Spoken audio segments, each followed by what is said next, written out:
కీర్తనల గ్రంథం 77:14 వచ్చిన ఆశ్చర్యక్రియలు దేవుడు చేసేవి జనములలో నీ శక్తిని ప్రత్యక్షపరచుకున్నావు దేవా నీకు వందనాలు తెలుసుకుంటున్నావు. అనేక రీతిలుగా దేవుడు మనల్ని పోషిస్తున్నాడు, అద్భుతాలు చేస్తున్నాడు. అద్భుతాలు ఆయన చేస్తున్నాడు, సాగిపోతున్నాడు. దేవునికి మహిమ కలుగును గాక. రోగి డాక్టర్ గారి దగ్గరికి వెళ్తాడు.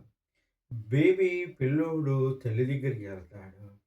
అలాగే సేవకుడు లేక భక్తుడు దేవుని దగ్గరికి వెళ్ళవలసిన సమయము ఆసన్నమైనది. యాయీరు దేవుణ్ణి ఆశ్రయించినప్పుడు గొప్ప అద్భుతాన్ని దేవుడు అతను పొందుకున్నట్లుగా చెప్పబడుతుంది.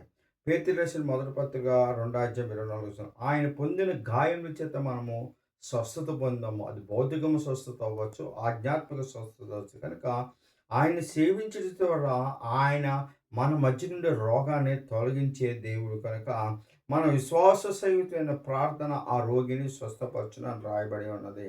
కనుక ఆయన వాక్కును పంపి మనల్ని బాగు చేస్తాడు. 107:27 పడిన గుంటల నుండి వారిని లేవనెత్తును. ఏ విధంగా? భౌతికంగా పడిపోవచ్చు, ఆధ్యాత్మికంగా పడిపోవచ్చు. ఆయన లేపుతున్నాడు, సహాయం చేస్తాడు. కనుక దేవుని వాక్యాన్ని విశ్వాసంతో ముందుకు సాగిపోవాలి.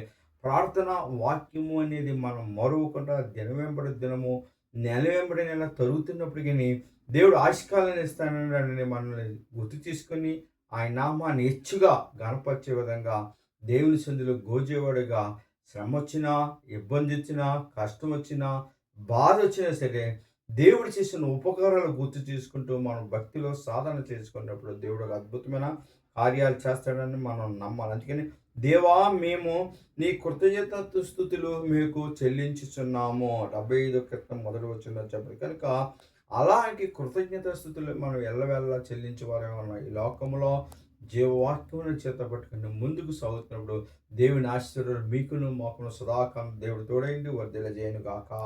ఆమేన్.